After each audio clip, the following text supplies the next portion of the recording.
Welcome back to my YouTube channel. দেখো আমি আমার রান্নাঘরে একটা নতুন রেসিপি নিয়ে চলে এসেছি।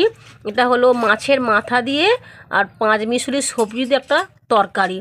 তোমরা দেখো কিভাবে আমি রান্নাটা করছি। আমার চ্যানেলে যারা তোমরা নতুন আছো আমার চ্যানেলটাকে একটু সাবস্ক্রাইব করে দিও আর আমার পাশে থেকো। আজকে দেখো আমি এটা কি কেটেছি, আলু পেঁয়াজ কুমড়ো, এটা আদা আছে, আর এই যে পেঁপে টমেটো, এটা বিনস আর ফুলকপি, মানে যা ছিল সবজি অল্প অল্প করে সব সবজি ঘরে ছিল সেটাকেই কেটেছি। এটা একটা তরকারি হবে। তেল গরম হয়েছে, এই যে গোটা জিরে দিলাম ফোড়নের জন্য, আর দিলাম তেজপাতা, আলু পেঁয়াজ একসাথে দিয়ে দিলাম। এবারে এই যে বিনসগুলো দিলাম। আলু পেঁয়াজ আর বিনস আমি একটু আগে থেকে ভেজে নিচ্ছি, কারণ ওটা একটু বেশি আগে ভাজতে লাগে, কারণ ওই অন্যগুলো খুব একটু নরম সবজি তাই। দিচ্ছি ফুলকপি, পেঁপে, দেখো এই যে আলুটা আর বিনসটা আর পেঁয়াজটা আগে এই ভাজাটা হয়েছিল এরকম। তারপরে দিলাম কুমড়ো, অল্প একটু নুন দেবো, তাহলে সবজিটা একটু আর কি নরম মতন হবে, সেই জন্য আমি অল্প করে নুনটা দিলাম। এই আদাটা আমি বাটি করে গ্রেট করে দেওয়া, টমেটো দিচ্ছি, কাঁচা লঙ্কা আমি চিড়ে দিলাম, দিয়ে আর একটু এইভাবে নেড়ে দেবো, আমি ঢেকে দিলাম এইভাবে।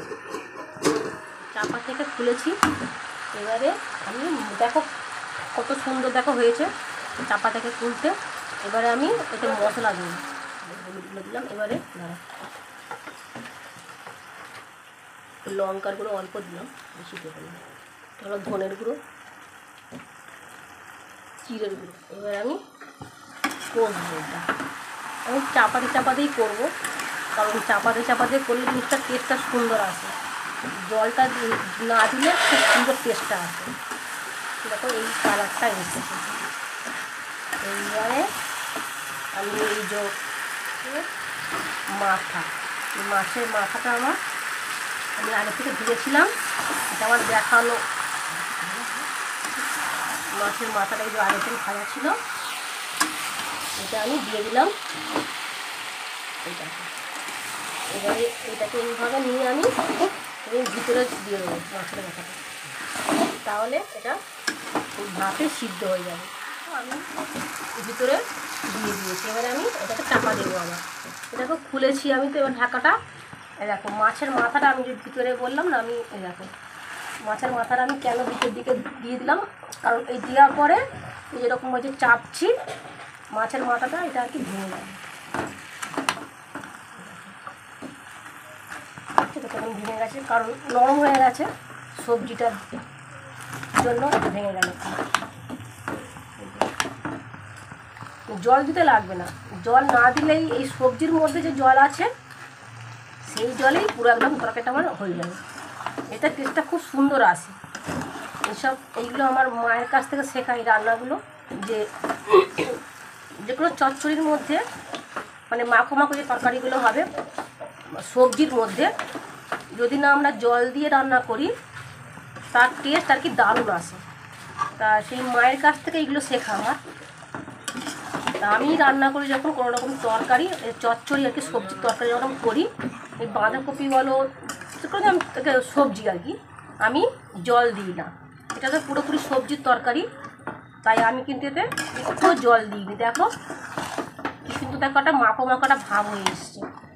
এটাকে আমি কী করে ঢাকা দেবো, আর এটাকে আমি এরকমভাবে এইভাবে কষবো, আবার ঢাকা দেবো, আবার খুলে এইভাবে আমি কষবো। এর কিন্তু সময় লাগে অনেক, কিন্তু সময় লাগে রান্না করতে।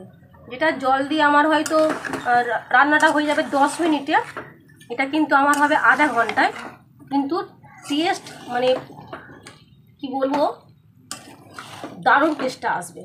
তোমরা এইভাবে রান্না করে খেয়ে দেখবে, তোমরা ভুলতেই পারবে না এই টেস্ট, তখন তোমরা বারে বারে এইভাবেই তোমরা রান্না করে খাবে। এই দেখো কি সুন্দর, দেখো একটা মাখাটা দেখো একটা ভাব এসছে। আর কালারটা দেখো দারুণ, কিন্তু কালার কিন্তু খুব সুন্দর, কালারটা কিন্তু এসছে। তোমরা এইভাবে রান্না করে তোমরা খেয়ে দেখো, খুব সুন্দর খেতে লাগবে। আর একটু দিলাম, কারণ তখন আমি তো কম নুন দিয়েছিলাম, কারণ শুধু খালি এটা সে আর কি মজার জন্য, যেটা সবজিটা আর কি মজে যাওয়ার জন্য আমি কম নুন দিয়েছিলাম। এখন আমি আরেকটু নুন দিয়ে দিলাম। আর যেহেতু কুমড়ো আর সবজি, তাই আমি অল্প একটু এই যে মিষ্টি দেবো, অল্প, বেশি না, চিনি দেবো। এই দেখো যে চচ্চড়িটা আমার আর কি হয়ে এসছে, এবারে আমি নামাবো। এটা সব রকম সবজি সিদ্ধ হয়ে গেছে, এবার আমি নামাবো। তরকারিটা আমি নামালাম, আমার আর কি হয়ে গেছে তরকারি, নামালাম আমি এবারে।